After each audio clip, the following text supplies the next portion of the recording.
All right, so today we're working on the Dodge 440. We have everything in stock. The block has been painted, obviously, you can see that. Bartel did a great job of masking and painting, so that's cool. Real sharp edges on everything. It's detailed. Didn't even left the freeze plugs out, so it has that contrast to it, so that's cool. The heads are on the other side of the Chevelle. We have, like I said, a ton of parts. So what we're going to do first is we're going to turn it upside down and set it on this table so we can start cleaning the block, blowing it out, inspecting for just whatever, sharp, any loose metal. And then we're going to install the bearings and we're going to start doing some metrology. All right. Excited? Yep. All right. You want me to record? What you got? Bartel, he's done this to Andrew too. Yeah, so don't feel like. So this is like. So what are you guys doing here? So we're building the Dodge 440. Okay. So we're going through the prelim, just checking of the clearances, bearing clearances, just observations. And we're gonna measure the crankshaft, all the pins, and then we're gonna document what they are, and then we're gonna install the bearings, pull the block out, and then measure the bearing clearance on each journal, make sure they're within spec. And then so I'm just showing Bartel the beginning stages of the build. So. And so what are you doing here? So my challenge to him was I told him I get $150. Damn. $150. You're like, Andrew. If you could read the scale on that mic. So it's in inches, so it's US. I don't know how to read it, but this looks like it's about 2 inches, and this is past 7, so I'm gonna say like 2.7435. 2.7435. Let's see. So this is a 2 to 3 mic, right? So 3 inches would be 2 inches would be if this was all the way screwed in and this line was lined up with a 0, right? So if it was 3 inches, then it would be this 0 lined up with the 0 but on the end, right? So each one of these is a 1/10 of an inch, right? Mm-hmm. So you got 2.7, right? And each, would you say 4.3? Mm-hmm. So each one of these is a 25 thousandths, right? So 7. So the first integer is 25. So that's 725, right? And then this here would be, so you take the 25 and add 18 to it. Me at inches. 18, so it's 18 plus 25. So you got 35 plus 8 is going to be 43, so 43. 43.5. Yeah. And then, so 43, right? So that's what that is. And then you go over here on this side. And you lined up and you see where, so you're trying to find out what line, which one of these lines actually lines up from left to right. And so the first one doesn't, second one doesn't, third one doesn't, fourth one, and it's lined up on the 4. Actually, no, it's lined up on the 5. $150. $150. No, I'm just playing. Ask Andrew. You bastard.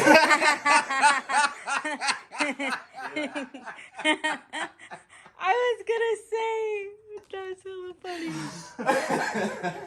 I ran over it. You should have split the money with Andrew. They probably were gonna be like, no, hey, we just do it. You're always tricking them, so yeah, you should have. See, you know what? There's a little 2 right here. Oh, that's hella funny. So this is not relevant, but the way I learned it when I first started messing with this 20 years ago, or 30 years ago, is I put a mic or a digital caliper on it and I measured it. That's what Andrew did. That's what I did too? Yeah.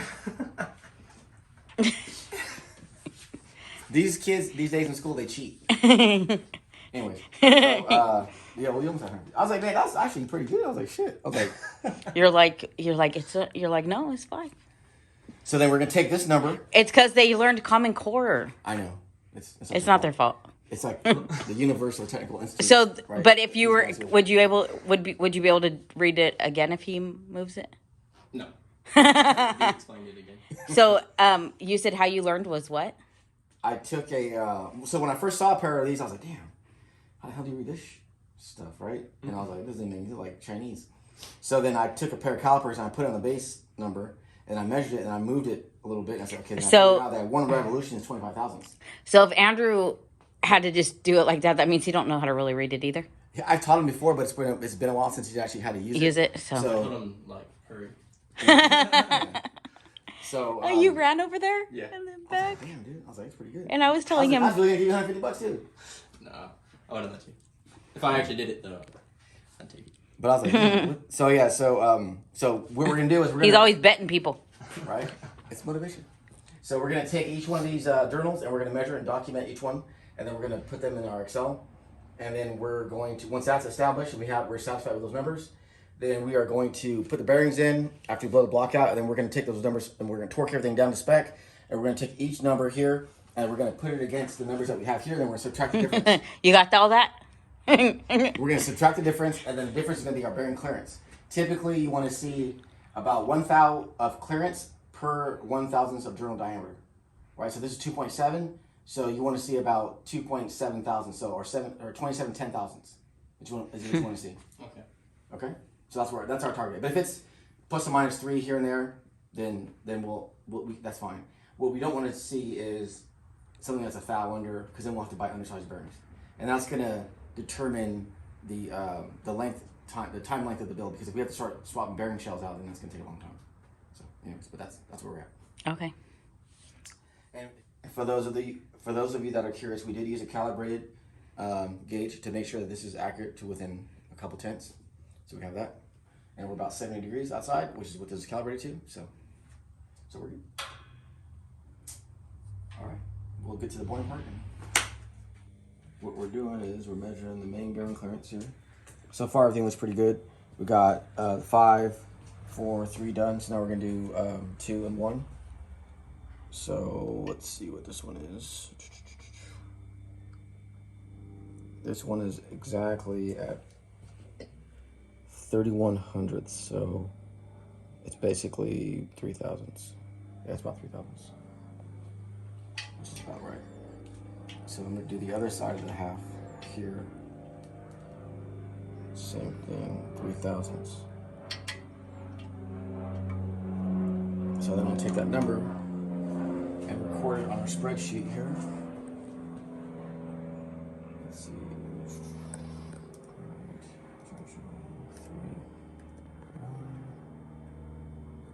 So our first one is 27, 30, 35, and 31. So I just needed to get the last one, which is 5. Here, see what this one is. Because the base number is the same, so. That one's about a half thou larger. So it's 35 on this half. Then I'll do this half over here. Because bearings aren't like perfectly uniform, so. Yeah. It's like 3, 5. You see the gauge? Mm-hmm. So we got 5, 4, 3, 2, 1. So we got the smallest clearance is at the end here with the crank at 2.7, which it's not. We're still within spec. So because the bearing, that's 1 thou of clearance per on the back side. That's 1 thou of clearance per inch of journal. So, all right. Okay.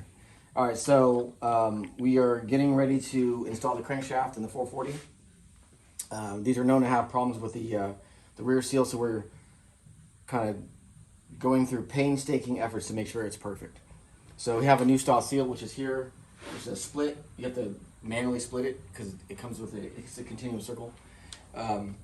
So the instructions say basically to split it and to put the parting line at the 12 o'clock position, right? If it's as if it were in the car. So which is against a block because the oil is going to be, obviously Gravity. below that. So, and also stated, which is normal, is apply a thin bead of silicone on the inside of this and also on the parting halves of the seal.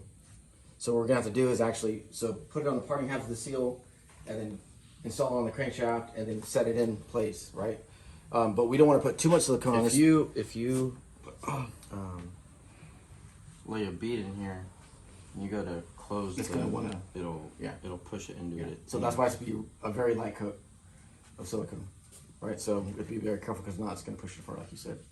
So I'm gonna go ahead and apply a little tiny bead in here.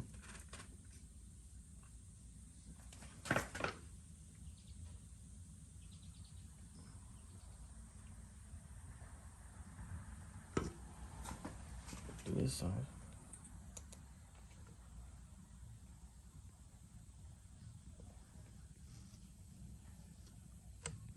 Okay. So that's a little tiny bead, and we'll need to do the corners when we put the cap on. Do you want to lubricate the side of this with some engine assembly lip so that that cap slides in, or you want to wait until it does until later? No, we can do that now. Okay, so sit it here. So now, so let's get the crank in position. I already applied sealant to it, to the or not sealant, but lubrication to the seal and to the crankshaft journal. So I'm gonna add a little bit more here.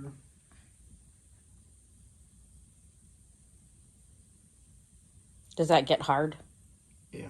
Well, it doesn't really get hard, but it kind of cures. Like glue? Yeah. Yeah.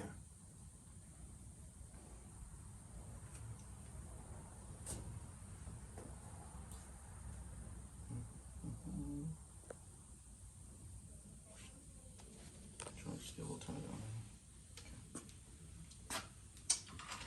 All right. Bartel, you guys want to grab the ends of the crank? So this is the flywheel side. So this side goes this way. So maybe just put this in. Now that we know that you guys can each lift 13 or 10 pounds. It's not 10 pounds. I know. All right, so let me get it on first. That thing only takes one of those? Yeah. Just like that. Okay.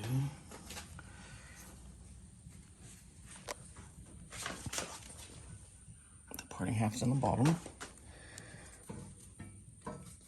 I can help out with this.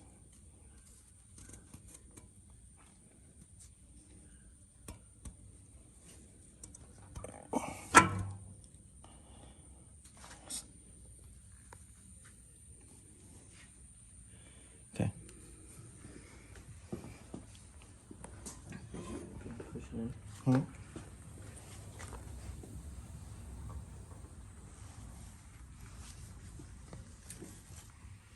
Is it in place? Mm-hmm. Just like work it around. Mm-hmm. So now it's in place. So we'll have to The cap. get the cap.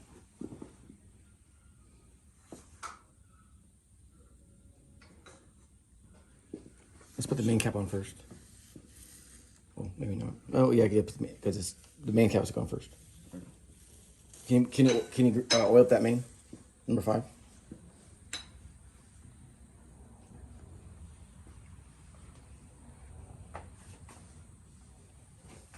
It's like surgery, right? Mm-hmm. Is there surgical techs?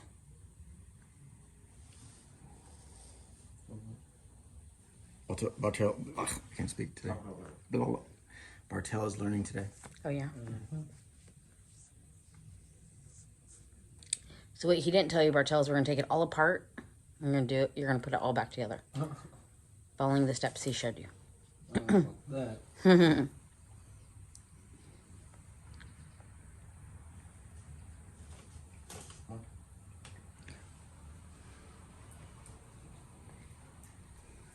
What's that for? Just so there's it protects the bearing during startup. Okay. So this is number 5. Goes like this. Is there a Orientation? Yeah. Yeah, 5 here. So No, I this- know, but like which way? Like you could put it backwards. No, so the tabs will go together. See? Tab, tab. Hold on, there's a lint piece right there. See? Tab, where's tab? Show Bertel. Tab. I don't know what he's saying. Yeah. Oh, that. oh, That I little see. tab thing. Did he show you already? He knows. He's the one that helped me measure. That stuff's.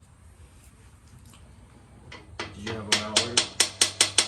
What's that? Did you have one out already? Not for the ratchet? Yeah. Scalpel. You know what I didn't notice is the it doesn't have like the bearing like dowel pins. Bearing dowel pins? Or the dowel pins? The dowel pins for the cap, sorry. Oh, yeah.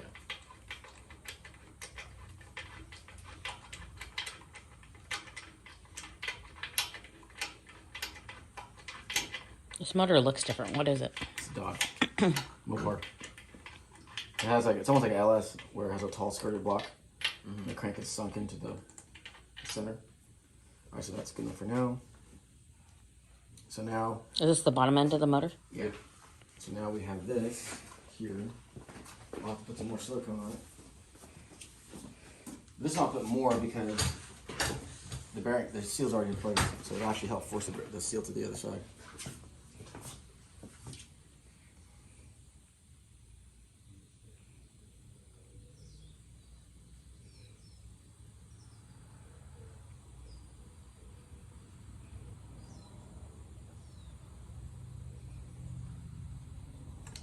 And we'll put some in the corner here.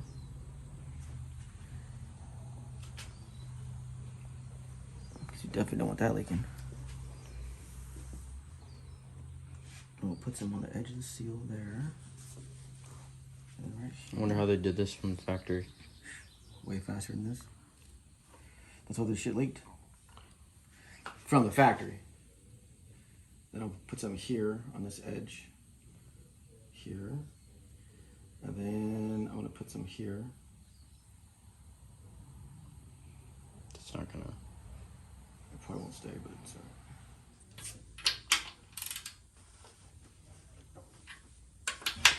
alright. I'm gonna cut these off then.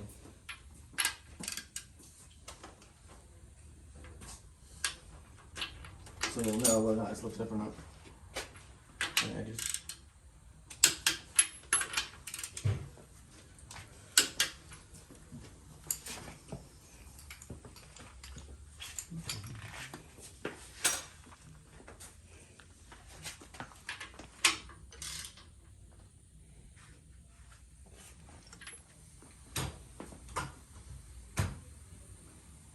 I think you guys need to take a lunch break. Been No. working too many No. hours straight. Yeah. Thank you.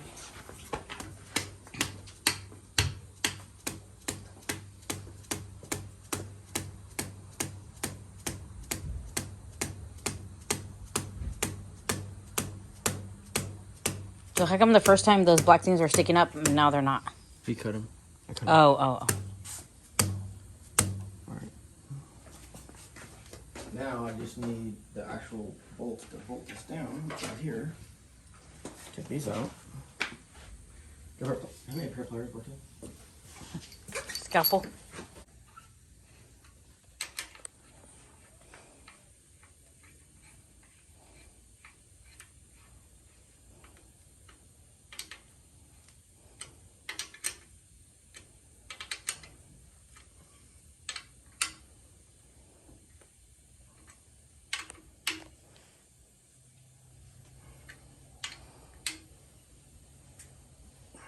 Okay. Sweet. Bartel, want to put the other bearings in? So 4, 3, 2, and 1. Okay.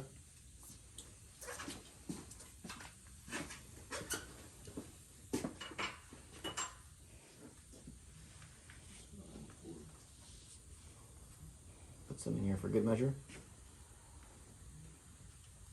So before it was slipping? What's that? Or what was the issue It before? was leaking.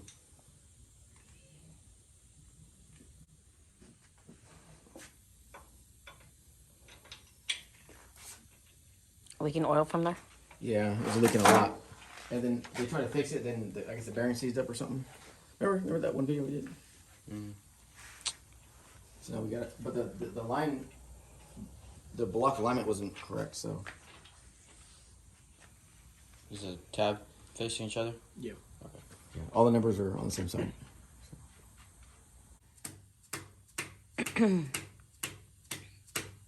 I would not be caught driving that. Hopefully you don't get caught. Right? And the hot rods stay safe at home in the garage. Good. But we'll just snug those down by hand and just put the rest of them on, same thing. And then once you get them all on, then we can torque them all down. So this one was 2.7. This one was 3.0, 3.0, 3.1, 3.0. So, bearing clearance. Nice.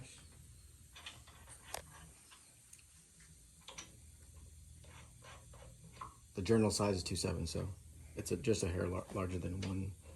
So this one's right at line to line, 1 inch of clearance per diameter journal. So this is right at the limit, and these are just a hair more, 3/10, which is, I mean, relatively. So you're saying this is small? This is a little smaller, Okay. and actually the one at the end is 3.5. Oh, okay. So what they say is, if your bearing clips are too short or too small, everybody knows. If they're too big, nobody knows. Yeah. You get it? It should blow up. Everybody knows.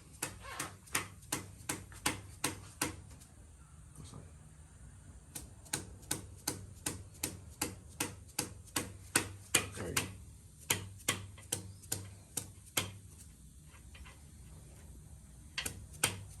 There you go. Perfect. The city down on one. Yep. So.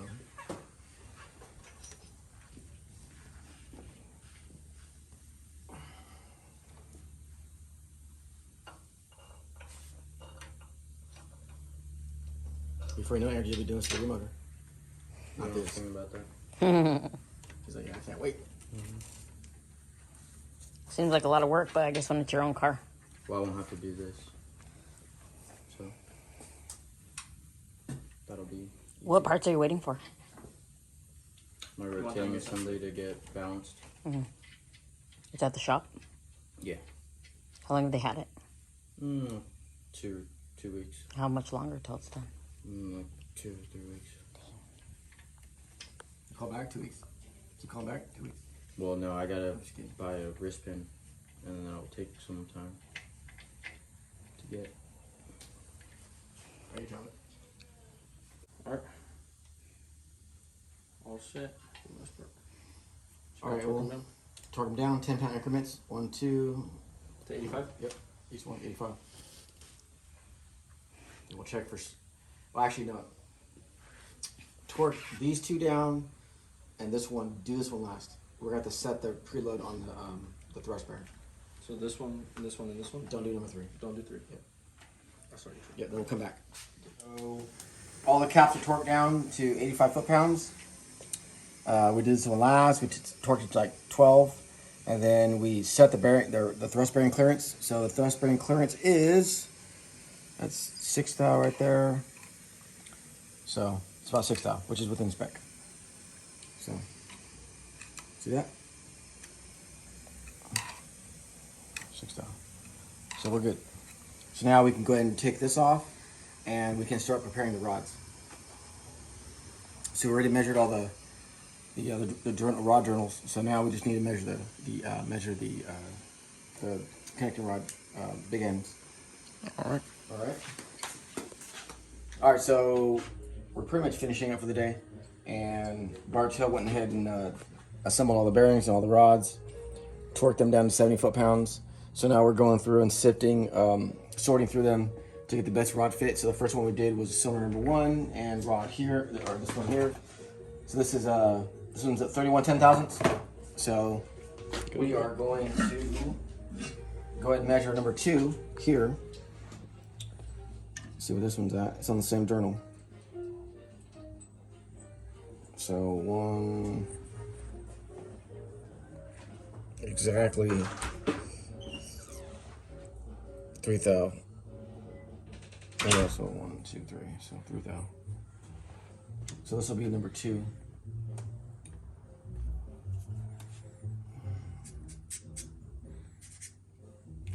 Number 2. And then we'll stack it here. And we'll go on to the rest of them. So then we're going to journal number 3, which was this one here, 3, 4. So that journal diameter was 3,642, so it's the same. So 2.3640, I should say. So basically the same. So we use the same method for selecting rods 3 and 4. Pretty cool, right? Mm-hmm. So since they're pretty similar in size, we just keep the same distance zeroed out. Yeah, so if it were different, let's say the journal 3 and 4 was a little bit bigger or smaller, then we would adjust our mic to that size. But being it's only a half 10 thousandths, I mean, it's noise. We don't have to change this or this. But if this were different, we'd have to set this up, measure that, set the distance on this, and then compare it to those. Okay. So I just did number 3. That's the same deal. 3 thou.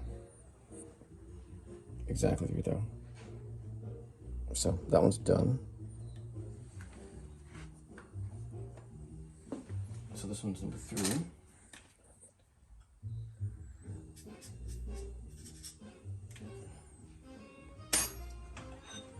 And so on and so forth. So it looks like it's going pretty smooth. So once we get those all done, I won't bore you with the rest of it.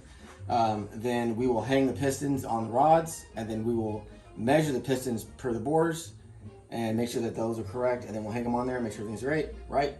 And then we'll start fitting the rings, which takes about a day. All right, sounds good. Yep, I saw a video on it. Oh, did you? Mm-hmm. So yeah, we'll file fit the rings, and then, I mean, once that's done, everything else just kind of flies together.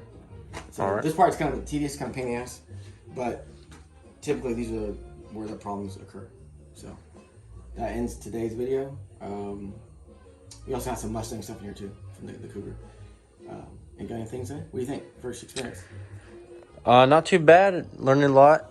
Yeah, it is tedious work, but it's pretty necessary. Yeah. I think How much you learned? A lot? a lot. That's good. A lot. Learned So some from new there, tools. You drum motor, you'll be halfway there. You set? Yep. Yeah.